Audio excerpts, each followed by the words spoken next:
त्यापैकी गुरुला आपल्या तूप आणून द्यायचं तुकोबा विसरले. त्या गडबडीत इतके ते भारावून आणि भांबावून गेले की त्यात ते विसरले.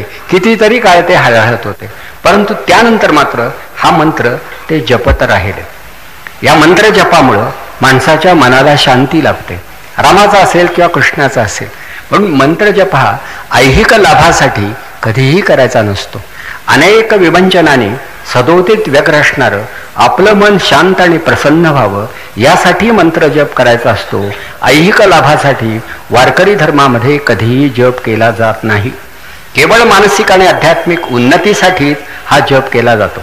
काही ठिकाणी जप यासाठी करतात की बा बरेच दिवस झालं काही माझ्या घरात कुणी माझ्याशी नीट वागत नाही, मग देवाच्या नावाचा जप. काही उपयोग नाही. शेवटी आपल्या मनाला काही आनंद मिळावा यासाठी देवाचं नाव घ्यायचं असतं. गुलाबाचं फूल पाहिलं बरं वाटतं, आता त्याच्यामुळे काय तुमच्या पगारात वाढ होणार असते असं नाही, बरं वाटतं. गंगेचा प्रवाह पाहिला बरं वाटतं, आकाशाकडे पाहिलं, पौर्णिमेचा चंद्र पाहिला बरं वाटतं, देवाचं नाव घेतल्यानंतर बरं वाटतं. एवढाच त्याचा खरा फायदा आहे. काही लोकांना वाटतं इतके दिवस जप करतो मग त्याच्यात काही फरक मनाच्या समाधानासाठी हे सारं करायचं. पण हे तरी मनाचं समाधान हे तुकोबांनी एक पायाभूत मूल्य मानलं. आणि एका अभंगात ते म्हणतात, मन करारे प्रसन्न सर्व सिद्धीचे कारण. तुम्हाला तुमच्या आयुष्यात काहीही करायचं असेल, व्यापार, शेती, नोकरी, अगदी लष्करामध्ये जायचं असेल तरी सुद्धा तुमचं मन सदैव प्रसन्न असलं पाहिजे. मन करारे प्रसन्न सर्व सिद्धीचे कारण. संशोधन करणाऱ्या शास्त्रज्ञाचं मन सुद्धा प्रसन्न असतं, म्हणून त्याला नवे विचार सुचतात. म्हणून लहान मुलांची आपण तुलना करून घ्या म्हणजे तुम्हाला कळेल, लहान मुलांची स्मरणशक्ती फार चांगली असते, पटकन त्यांना सगळं आठवतं. का तर मन प्रसन्न असतं. आणि 40च्या पुढची वाया गेलेली माणसं सतत तक्रार करतात, काय आठवतच नाही. घरात इतका आरडाओरडा चालतो की आठवतच नाही. आरडाओरडा घरात नाही, मनात असतो, आणि त्यामुळं हा गहज बुडतो आणि आठवत नाही. बऱ्याच महिलांची तक्रार आहे. मी काय बरं म्हणत होते, आता दुसऱ्याला विचारून काय होतं कळलं का? आपण काय म्हणत होतो हे आपल्यालाच आठवत नसेल तर त्यांनी काय सांगावं हा मोठा प्रश्न. तर याचं कारण व्यग्रता. आणि म्हणून आयुष्यामध्ये आपणाला बऱ्याच ठिकाणी अपयश येतं. त्याचं कारण आपल्या मनाच्या सगळ्या शक्ती आपण त्या कामी लावू शकत नाही. स्वयंपाक करताना, मोटर ड्रायव्हिंग करताना प्रत्येक ठिकाणी तुमच्या मनाची शक्ती प्रकट होते. तेव्हा ही शक्ती पूर्णत्वानं प्रकट व्हावी यासाठी मनाची प्रसन्नता नितांत आवश्यक आहे. आणि ही मनाची प्रसन्नता नामजपामुळे प्राप्त होते. म्हणून शेवटी मुखी नाम असलं पाहिजे असं संतांचं म्हणणं आहे. आता त्याशिवाय एखादा प्रसन्न होत असेल तर प्रश्न नाही, पण प्रसन्नता ही तशी दुर्मिळ आहे हे सांगतो. तसं लोकाग्रह असतो, काही माणसं हसतील, कधी कधी फोटोग्राफर सांगतो जरा हसा, माणसं खो खो असतात, मग तो सांगतो जरा गप्प बसा, आणि मग कुठेतरी सुवर्णमध्ये साधला जातो. तेव्हा लहान मुलाच्या मुद्रेवरती उमलणारं जे हास्य असतं ते जन्मभर आपल्या बरोबर राहावं यासाठी ही प्रसन्नता ही आपण संपादन करायची असते. आणि म्हणून तुकाराम महाराज हे मनाच्या प्रसन्नतेसाठी अत्यंत अधीर होते. आणि परमार्थाचा संबंध हा मनाच्या प्रसन्नतेसाठी आहे. जगामध्ये काही परस्पर चमत्कार घडावेत म्हणून परमार्थ आहे असं महाराजांनी कुठेही सांगितलं नाही. त्या माणसाच्या व्यक्तिमत्वाचं संवर्धन, आम्ही हे शब्द वापरतो ना, पर्सनॅलिटी डेव्हलपमेंट, कळलं का? हा शब्द एक आहे की व्यक्तिमत्व संवर्धक शिबिर असं घेतलं जातं की तिथं तुमच्या व्यक्तित्वावरती काही संस्कार केले जातात. तर आता हे जे संस्कार आहेत ते करण्याची आपापली म्हणून काही रीत असते. तुकाराम महाराजांनी स्वतःची रीत शोधून काढली होती. आणि परमार्थ ही व्यक्तित्वाची संजीवनी आहे असं त्यांचं मत होतं. म्हणजे परमार्थाशिवाय जगणं हे व्यर्थ आहे. मनुष्याला आपलं मनुष्यत्व संवर्धित करायचं असेल तर अध्यात्म किंवा परमार्थ अपरिहार्य. जसं शरीर सुदृढ व्हावं असं वाटत असेल तर व्यायाम आणि सकस आहार यांची आवश्यकता आहे. तसं तुम्हाला तुमच्या जीवनातली कोणतीही भूमिका जर खरोखरच यथार्थतेनं आणि कृतार्थतेनं पार पाडायची असेल तर परमार्थ हा आवश्यक आहे. आणि त्या अर्थानंच त्यांनी परमार्थाचा आग्रह धरला. आणि त्या दृष्टीनं खरोखरच तुकोबांचं समग्र चरित्र हे जो जो जाणून घ्यावं तो नवल वाटतं. तुकाराम महाराजांना एकूण लाभलेलं आयुष्य हे 50 वर्षापेक्षा अधिक नाही. काही ग्रंथकार असं मानतात की 1608 साली त्यांचा जन्म झाला, 1650 साली त्यांचं निर्वाण झालं.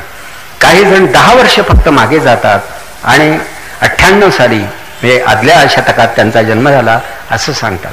मतभेद विचारात घेतले तरी हे नक्की आहे की शिवाजी महाराजांना जसं 50पेक्षा अधिक आयुष्य लाभलं नाही, तसं तुकाराम महाराजांच्या वाट्याला सुद्धा आलेलं आयुर्मान हे मर्यादित होतं. मग विचार करा की 50मध्ये विचारांची एवढी मजल गाठणं आणि 50मध्ये शिवाजी महाराजांनी सुद्धा एवढं लोकोत्तर कर्तृत्व दाखवणं, या गोष्टी कुठल्या मापाने मोजायच्या हे मला कळत नाही. आता आपलं वय इतकं वाढत जातं तरी हातून काही होत नाही. लोक असं कधी काय करू शकणार, परंतु या माणसांच्या हातून हे काम झालं.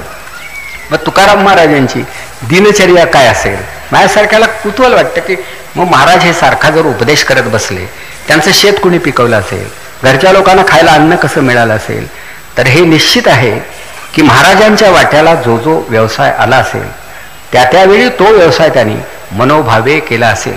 रात्रंदिवस असं वेड्यासारखे ते नुसता उपदेश करत होते असं नाही, तर त्यांच्या मनामध्ये नाना प्रकारचे संघर्ष चालू होते.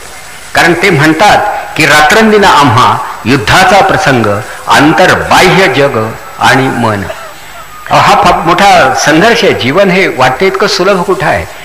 कधी कधी मनामध्ये वासना उद्दीपित होतात, तोल जाण्याची वेळ येते. अशा वेळी स्वतःला आवरण्याचं काम स्वतःला करावं लागतं. म्हणून प्रत्येकाचं मन हे कुरुक्षेत्रासारखं आहे. आत एक प्रकारचा संघर्ष हा चाललेलाच असतो. या संघर्षामध्ये विजयी होण्यासाठी भगवंताला शरण जावं लागतं. म्हणून तुकोबांचा एक अभंग हा महात्मा गांधींना सुद्धा अतिशय आवडत असे. गांधीजींच्या आश्रम भजनावलीमध्ये तो अंतर्भूत झाला आहे. आणि गांधीजींच्या प्रार्थनेला मी 1 महिनाभर नियमितपणे जात होतो, तेव्हा एके दिवशी सायंकाळी तुकोबांचा अभंग एक भक्त म्हणत होता, गांधी ऐकत होते. त्या गांधीजींचे डोळे पाणावले होते. तर तुकोबांचा तो अभंग कोणता, तर पापाची वासना नको दाऊ डोळा, त्याहुनी आंधळा बराच मी. की हे परमेश्वरा, पापाची वासना तेवढी तू बाजूला ने, जगाचे सगळे प्रश्न सुटतील. जगात जे जे काही वाईट घडत आहे ते पापाच्या वासनेमुळे घडत आहे. तेव्हा ही पापाची वासना मनातून हद्दपार कशी करायची, तिच्याशी लढा कसा द्यायचा, हा सुद्धा त्यांच्या पुढे असणारा एक प्रश्न होता. आज मला सांगा, जगामध्ये जे जे काही दुरित आलाय ते या पापाच्या वासनेमुळेच आलाय. कोणी पैसे बुडवतो, कोणी कर बुडवतो, कोणी दुसऱ्याचं धन लुटून नेतो, कोणी एखाद्याचा वध करतो, कोणाला कोणाचं पाहत नाही. मग हे सगळं कशामुळे घडतं, तर पापाच्या वासनेमुळे घडतं. म्हणून हे जग सुखी व्हावं यासाठी पापाची वासना मनातून पुसून काढता आली पाहिजे. अगदी खडून खोदून उकरून तिचं निर्मूलन करता आलं पाहिजे, ही तुकोबांची अपेक्षा होती. म्हणून तुकाराम महाराजांचा एक एक अभंग हे त्यांचं त्या त्या संदर्भामधलं प्रकट चिंतनच होतं. आणि हा अभंग गांधीजींना अतिशय आवडत असे की देवाचं नाव तर घ्या, पण तुम्हाला शेवटी एक युद्ध हे करावं लागणार आहे. आणि मग पुन्हा संदर्भ बदलतात की बाबा, गावात इतकी माणसं आहेत, प्रत्येकाला राजी राखणं हे कसं शक्य आहे, याचं ऐकायचं का त्याचं ऐकायचं, हा एक सांगतो, दुसरा दुसरंच सांगतो, तिसरा आणखी काही सांगतो. बाबा, आम्ही प्रत्येकाचं ऐकलंच पाहिजे का. त्यावर तुकाराम महाराज त्यांना सांगतात की शेवटी तुम्ही आपल्या मनाला विचारा. तुमच्या मनामध्ये परमेश्वर आहे आणि तो तुमचं मार्गदर्शन बरोबर करील. तेव्हा हेच शूरत्वाचे अंग हारी आणिला श्रीरंग. शेवटी तुमच्या मनाच्या चौरंगावरती श्रीरंगाची प्राणप्रतिष्ठा केली तर तुमच्या मानसिक संकटांचं निवारण करण्याचं काम तो श्रीरंग करील. तुम्ही चिंता करण्याचं कारण नाही. परंतु आमच्या मनाचा चौरंग त्याला पायच नाही, तर तरी कशाला तोल गमावून तिथं बसण्याचा प्रयत्न करेल. पण तुकोबांनी ही अपेक्षा सामान्यांकडून व्यक्त केली होती. म्हणून लोकजागरण आणि समाज प्रबोधन करण्यासाठी एवढ्या उदात्त विचारांचं सहाय्य घेणारा एक श्रेष्ठ विचारवंत म्हणून पुन्हा तुकोबांचं स्मरण हे करावं लागतं. आता तुकाराम महाराजांचं अभंग लेखन होऊ लागलं, त्याला प्रसिद्धी मिळू लागली. त्याबरोबर अनेक भक्त त्यांच्या भोवती येऊ लागले, त्यांच्या दारात भजन कीर्तन करू लागले, त्यांच्या शेतावर त्यांना सोबत करू लागले. पिकाची राखण करणं हे कामी लोक ते अगदी सद्भावनेनं करू लागले. म्हणजे एक प्रकारची ईश्वरनिष्ठांची मांदियाळी तुकाराम महाराजांनी देहूच्या परिसरामध्ये उभी केली. पण ही करत असताना तुकोबांचा लौकिक पाहिल्यानंतर अस्वस्थ चित्त होणारे काही उच्चवर्णीय होते. का तर तुकाराम महाराज वेदांचा अर्थ लोकांना समजावून देतात, तेही ज्ञानेश्वरांचं अनुकरण करतात.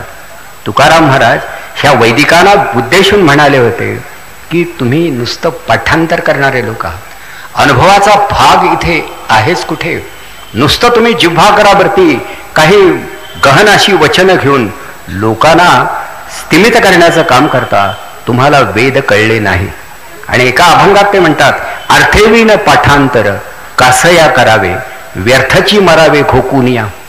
नुसतं पाठांतर, काही लोक पाठांतर तज्ज्ञ असतात, मुखोद्गत सगळं, पण अर्थाची काय आम्हाला तरी कल्पना, आम्हाला पाठ करायला शिकवलं. म्हणून हे पाठांतर तज्ज्ञ जे होते त्यांना तुकोबा म्हणत असत ही शुद्ध पोपटपंची आहे. या उलट वेदांचा अर्थ तुम्हा वैदिकांना माहीत नाही, तो मला माहीत आहे. वेद अनंत बोलिला, अर्थ तुकाची साधिला, विठोबाशी शरण जावे, निजनिष्ठा नाम गावे. शेवटी वेदांताचं सार त्या विठ्ठल नामात आहे आणि पांडित्यात नाही. आता हे सांगितल्यावर वेदांती लोकांना काय वाटलं असेल याची कल्पना करा. त्यांचं सगळं जगणं त्याच्यावर अवलंबून होतं. कारण अवघड काहीतरी लोकांना सांगून त्यांना खिंडीमध्ये अडवण्याचंच काम ती मंडळी करत होती. आणि तुकोबा सांगत होते, फोडिले भांडार धन्याचा हा माल, मी तो हमाल भारवाही. अरे हे सगळे विचारत आणि मी वाटतो आहे, ही कुलप ठोकली होती लोकांनी, भलत्याच लोकांनी. ज्यांचा या भांडाराशी संबंध नव्हता त्यांनी परस्पर ही भांडारं ताब्यात घेतली आणि कुलप ठोकली. मी कुलप फोडतो आहे आणि हे भांडार उघडं करतो आहे. त्या सद्भावनांचं, सुविचारांचं भांडार अगदी सर्वांसाठी खुलं करणारा हा समाज पुरुष होता. आणि म्हणून ते म्हणत असत, मी काही करत नाही, हे मुळातच आहे. का तर आपल्या जुन्या ग्रंथात हे सारे विचार होते आणि ही तुकोबांची भूमिका होती की शुद्ध विचार हा लोकांपर्यंत पोहोचता करायचा. मग हे करीत असताना पुन्हा आपण सामान्य माणसं आहोत हे त्यांनाही कळत होतं की आपण हे सगळं करतोय, पण आपल्या मनामध्ये अजूनही विकार आहेतच. मग अशा स्थितीमध्ये करायचं काय. तर एका अभंगात ते म्हणतात, आली उर्मीस आहे तुका म्हणे पुरे आहे. फार अर्थपूर्ण असा अभंग आहे. सिगमंड फ्रॉइड नावाचा एक मानसशास्त्रज्ञ होऊन गेला, आजही त्याचं कौतुक केलं जातं. माणसाच्या मनाचं चित्रण करताना तो असं सांगतो की माणसाच्या मनाच्या तळाशी कितीतरी अमंगल आणि अशोभनीय अशा वासना आणि अविचार असे दडी देऊन राहिलेले असतात आणि कधीतरी स्वप्न रूपानं ते प्रकट होतात. पण माणूस दिवसा उजेडी फक्त आपल्या मनातले अशुभ विचार तडपत असतो, दाबत असतो, आत ठेवत असतो. पण एखादा क्षण गाठून ते एकदम प्रकट होतात, वरती उसळून येतात. कधी स्वप्न रूपानं, कधी प्रमादाच्या रूपानं, कधी अनाचाराच्या रूपानं, कधी दुर्वर्तनाच्या रूपानं, पण ते येतच राहतात. त्या आपल्या मनाचा उकिरडा झालेला असतो आणि त्यातून या उंगड गोष्टी बाहेर पडत असतात, हे त्यानं सूचित केलं.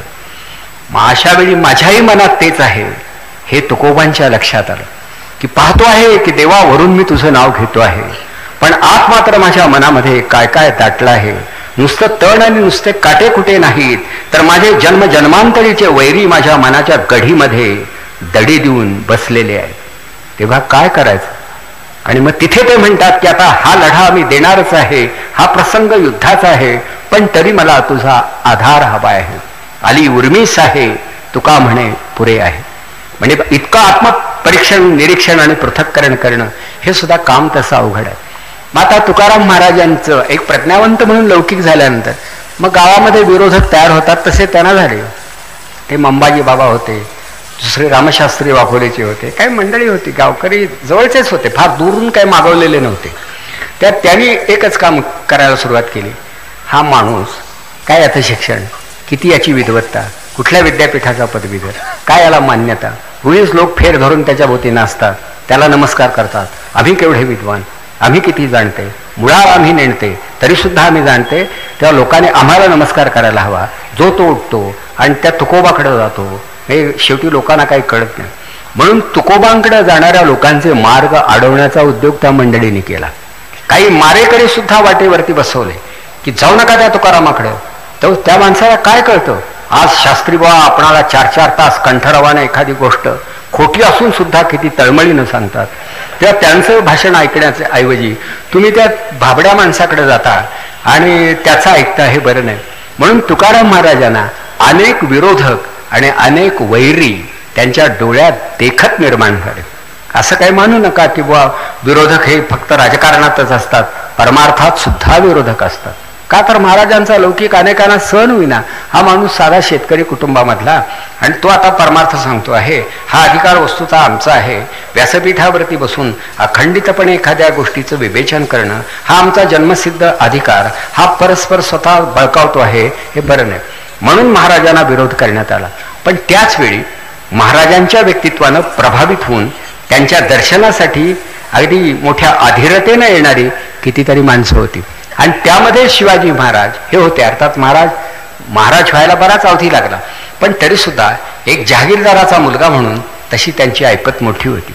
त्या एकदा त्यांना असं वाटलं महाराज हे सर्व सत्पुरुषांच्या दर्शनाला जात, तेव्हा आपण तुकोबांच्या दर्शनाला जायला पाहिजे. तुकोबांची सांपत्तिक स्थिती चांगली नाही. अंगावरती चिरगुट असतात, पत्नीच्या अंगावरती असलेले लुगडं धड नाही.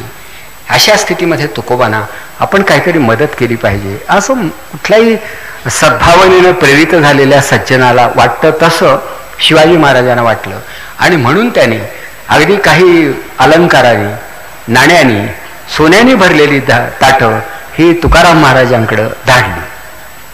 कोणीतरी पहिल्यांदा महाराजांचे दूत गेले, त्यांनी वर्तमान आणलं की महाराजांनी आपणाला काहीतरी भेट आणून पाठवली आहे आणि स्वतः महाराज आवर्जून भेटू इच्छितात. त्यापैकी तुकाराम महाराजांनी उलट निरोप पाठवला की मला मुद्दाम भेटण्याची आता आवश्यकता नाही.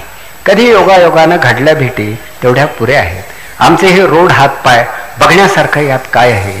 आपण नाही आलात तरी चालेल. आपण कामाची माणसं आपल्या कामात राहा. हा एक भाग. पण जेव्हा ताटं उघडून पाहिली त्यांच्या पत्नीला तर एकदम डोळे तिचे दिपून गेले की हे सोन्याचे दागिने, हे अमुक, हे नुसत्या रुपयांच्या चौडी. ठेवलं पाहिजे हे सगळं. तुकाराम महाराजांनी त्या सेवकांना सांगितलं याशी सगळी ताटं जशी महाराजांकडून आणली तशीच आपण परत घेऊन जा. आम्हाला एका पांडुरंगा व्यतिरिक्त काहीही नको आहे, हे आम्ही तृणवत लेखतो. आणि पत्नीला तिथे मात्र राग आला असेल ही गोष्ट मीही मान्य करतो की एवढं धन आपल्या घरात चालत आलं असताना बरं हे काही मागून आणलं नाही, गैरमार्गानं मिळवलं असं नाही, हा नंबर 2चा पैसा नाही, हे राजानं दिलेलं दान आहे. काय हरकत आहे पत्करायला? पण तुकाराम महाराजांचं म्हणणं एकच की हे जर का घरात आलं तर माझं देवावरचं लक्ष उडेल आणि मग आपण जरा चंगळवादी होऊ. हा शब्द अलीकडचा आहे, तुकाराम महाराजांच्या काळात नव्हता. म्हणजे मराठी भाषेमध्ये आपण सुद्धा मोलाची भर टाकण्याचं काम अलीकडं मनोभावे केलेलं आहे. तर हा चंगळवाद हा अलीकडचा शब्द. तर तसा मी होईन म्हणून मला परमेश्वरा व्यतिरिक्त काही नको, हे आपण परत घेऊन जा. मी मनाशी विचार करतो की हे खरंच घडलं असेल का? घडायला काहीच हरकत नाही. महाराज तेवढे उदार होते आणि तुकाराम महाराज तेवढे निस्पृह होते. त्यामुळे यात अशक्य कोटीतलं काहीच वाटत नाही. पण त्याच्या पुढचा मानसशास्त्रीय विचार असा की ह्या माणसानं असं का केलं असेल? काय हरकत होतं? ठेवून घ्यायची रक्कम, काय कोणाला डोनेशन द्यायची, घ्यायला काय हरकत होती? पण आता दुसऱ्याचे पैसे तिसऱ्याला देण्यात तरी काय अवधारी आहे? तेव्हा तुकाराम महाराजांनी द्रव्याला स्पर्श केला नाही. याचं कारण द्रव्यामुळे वस्तू मिळतील, वस्तूमुळे आनंद मिळेल, पण वस्तूमुळे मिळणारा आनंद संपून जातो. परमेश्वराच्या स्मरणामुळे ज्याला आनंद प्राप्त होतो त्याच्या आनंदात कधी खट होत नाही. देवाला सर्वस्व वाहिलं होतं. पण पुन्हा काही विचारबंध म्हणतात की देवाला हे सगळं समर्पित करण्यामध्ये असं काय औचित्य होतं, यामुळे जगाचं तरी काय कल्याण घडणार होतं? यावरती तुकाराम महाराज एवढंच म्हणत असत की जग चांगलं करण्यासाठी, सुंदर करण्यासाठी आवश्यक असणारी शक्ती देणारा भगवंत हाच खरा दाता आहे, हाच खरा निर्माता आहे, हाच जगाचा दिग्दर्शक आहे आणि हाच शेवटी सद्बुद्धीचा प्रेरक आहे. म्हणून परमेश्वर ही एकच शक्ती घेऊन माझा हा उद्योग मी करतोय. जसं एखाद्या कॉलेजमधला, इंजिनिअरिंग कॉलेजमधला विद्यार्थी इंजिनियर होतो किंवा मेडिकल कॉलेजचा विद्यार्थी डॉक्टर होतो आणि त्याला आपल्या कॉलेजची आठवण येते की माझ्या कॉलेजमुळं मला ही पदवी मिळाली, हे ज्ञान मिळालं आणि आता या ज्ञानाचा उपयोग मी करू शकतो.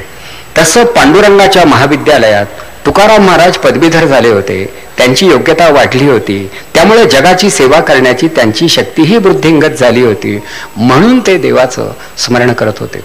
पण त्यांनी रोजचा उद्योग किंवा कौटुंबिक स्वरूपाची जी दैनंदिन कर्तव्य ती नाकारली असतील, डावलली असतील किंवा त्यांच्याकडे रिकाम टेकड्याप्रमाणे दुर्लक्ष केलं असेल असं वाटत नाही.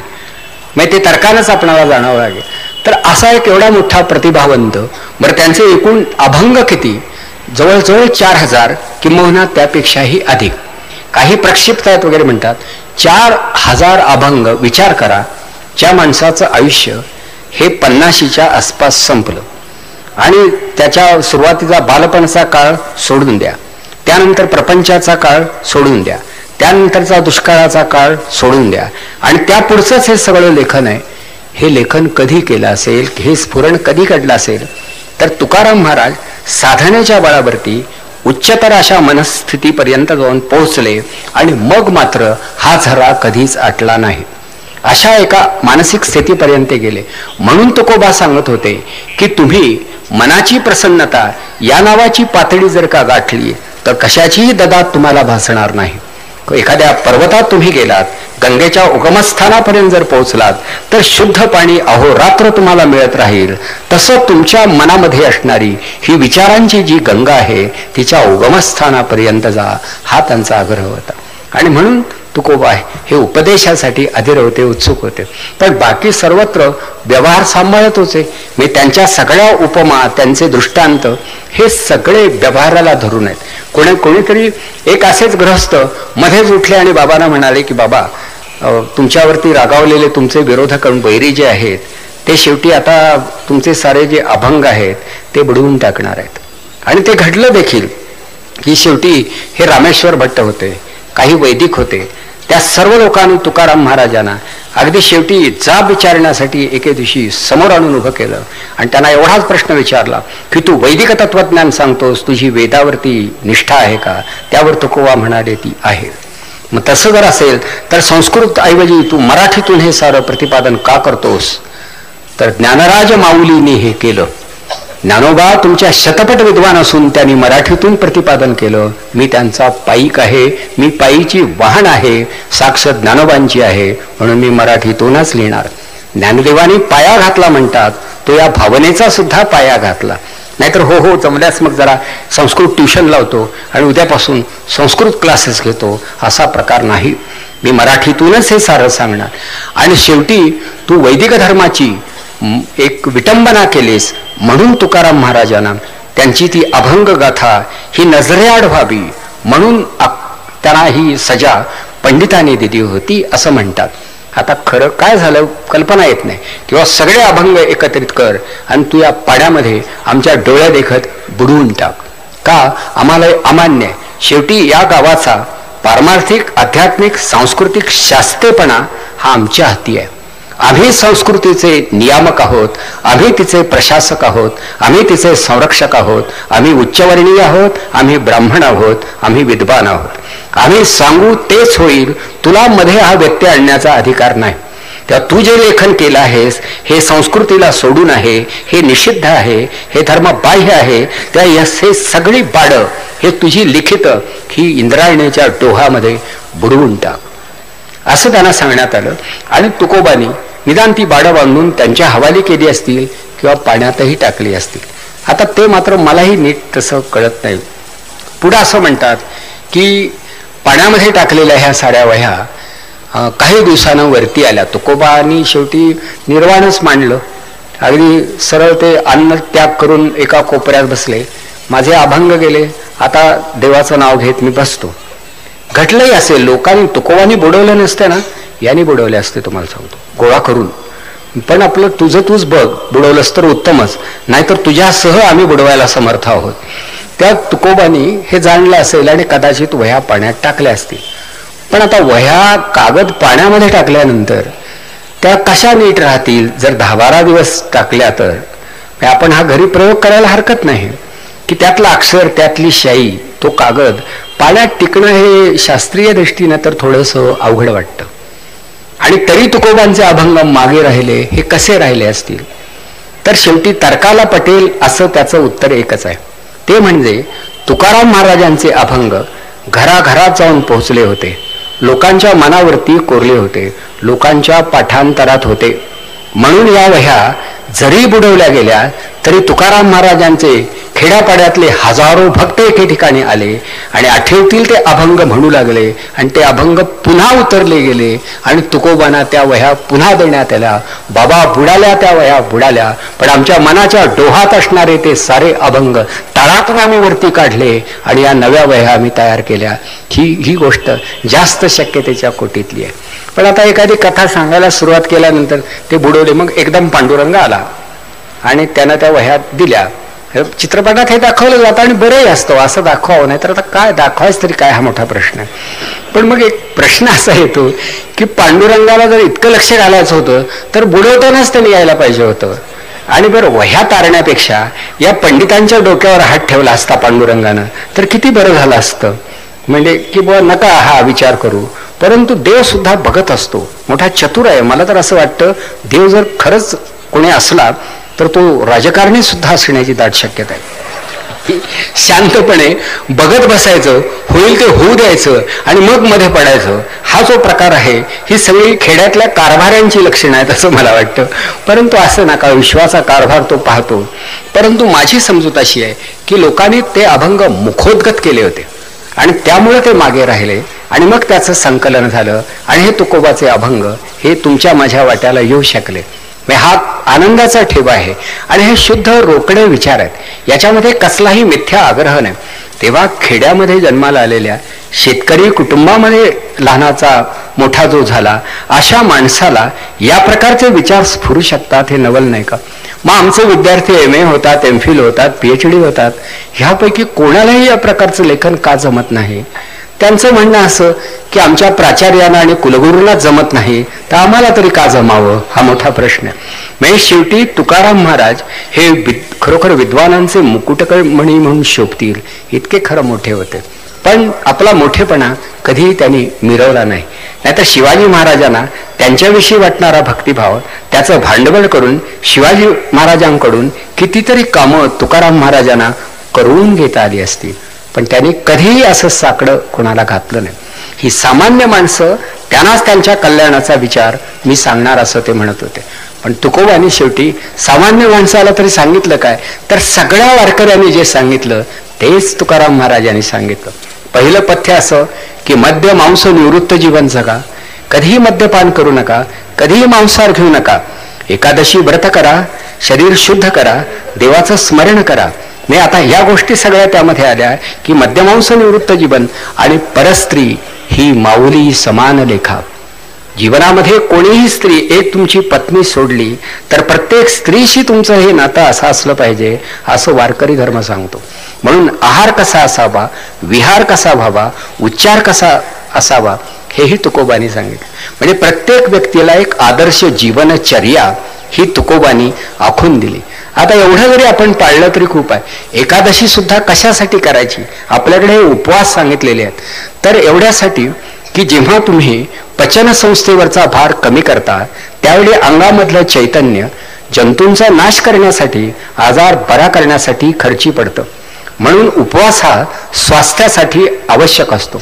शरीरामध्ये जी विषारी द्रव्य साठतात त्यांचा निचरा होण्यासाठी, ज्यांना टॉक्झिन्स असं डॉक्टर्स म्हणतात, अनेक चुकीची औषधं घेतल्यामुळं, चुकीचा आहार घेतल्यामुळं, तळलेले पदार्थ खाल्ल्यामुळं आपल्या शरीरामध्ये बऱ्याच गोष्टी अशा साठून राहतात आणि शेवटी मज्जातंतूंची तरलता सुद्धा कमी होते.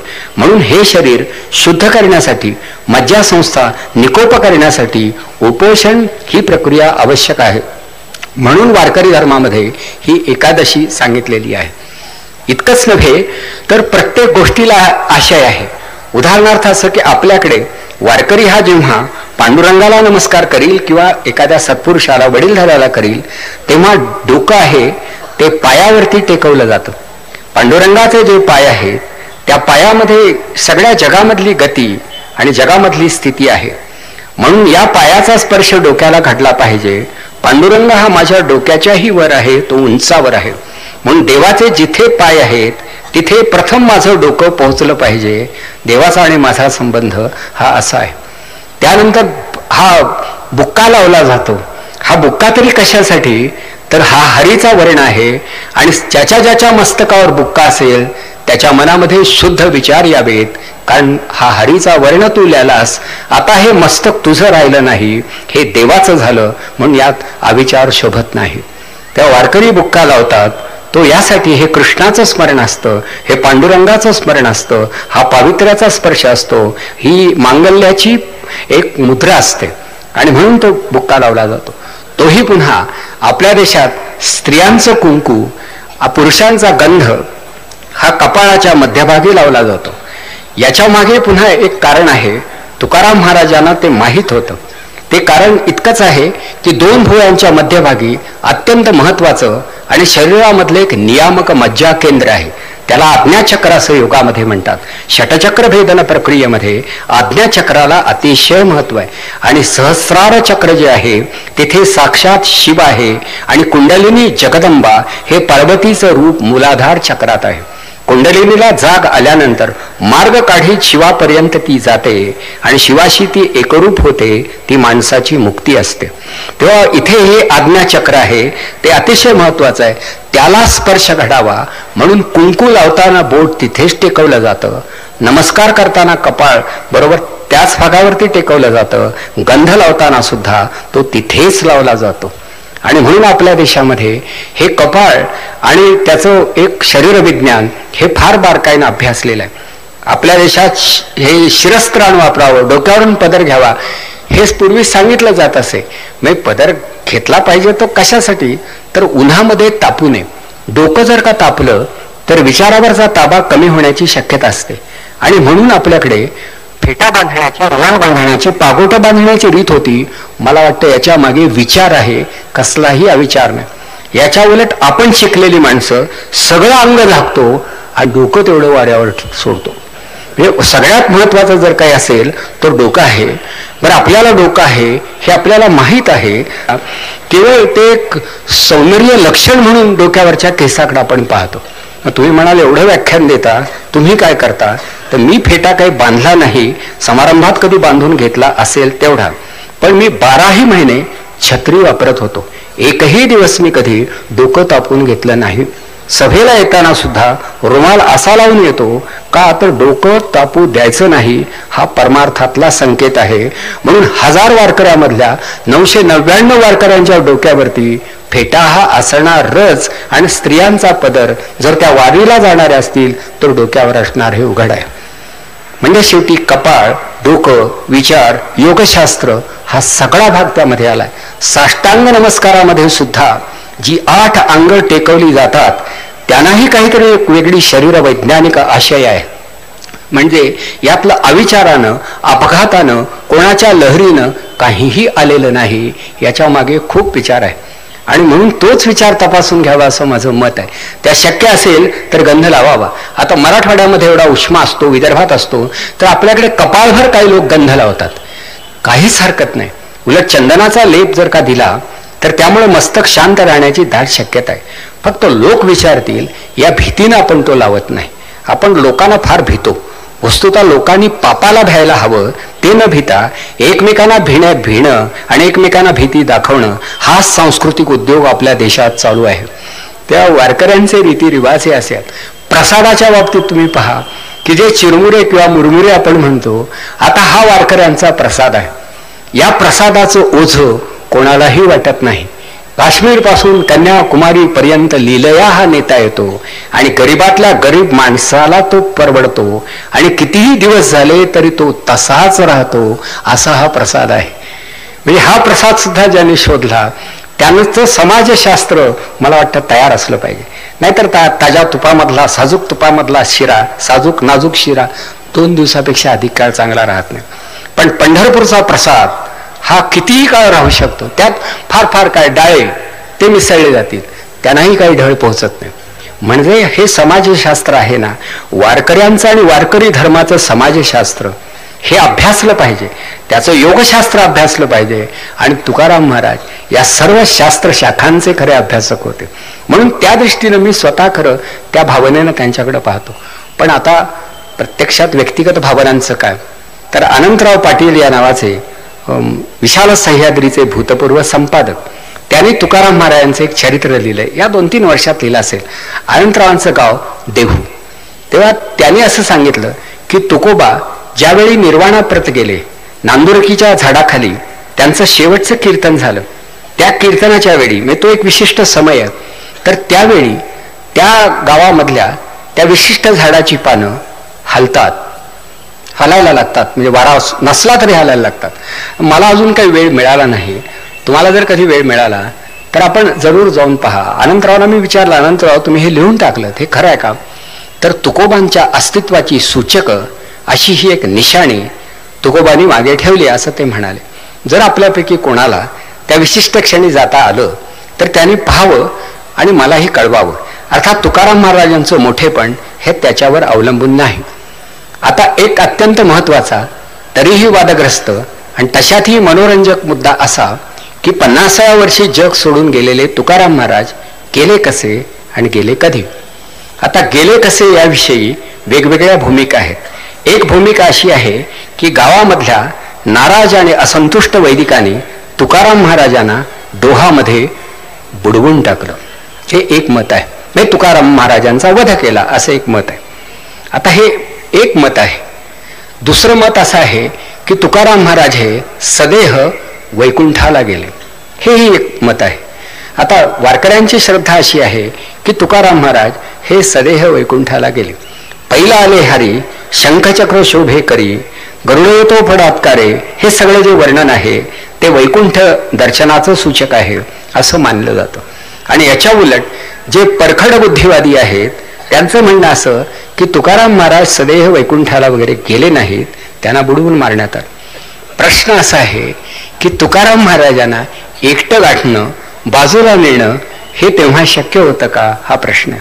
तुकाराम महाराजांच्या भोवती वारकऱ्यांचं, फडकऱ्यांचं असं एक खरोखर मंडल असेल आणि मध्ये तुकोबा असत. त्या तुकाराम महाराज हे एकाकी दशेत शेवटी अजिबात राहिले नाहीत. अनेक लोक त्यांच्या भोवती असत आणि अशा स्थितीत एकट्या तुकाराम महाराजांना ओढून न्यायचं आणि नदीत नेऊन बुडवायचं हे शक्यतेच्या कोटीतलं वाटत नाही. मग एकमेकावरती राग काढण्यासाठी, एकमेकावरती आरोप ठेवण्याची आपली रीत जुनी आहे. कशाला वैदिक हे करतील, हे घडलं नसेल. मग प्रश्न असा आहे की शेवटी तुकाराम महाराजांचं झालं काय. तर त्यावरती एक संयुक्तिक तर्क असा आहे की देहू गावात बराच काळ राहिल्यामुळं कदाचित लोकांनाही आपलं महत्व कळणार नाही. ज्ञानोबांनी समाधी घेतली म्हणजे या जगाचा त्याग केला, तसं आपण सुद्धा एक गाव आता सोडावं, निदान हे गाव तरी सोडावं. म्हणून तुकाराम महाराज एका तीर्थयात्रेसाठी, दीर्घयात्रेसाठी देहू गाव सोडून गेले.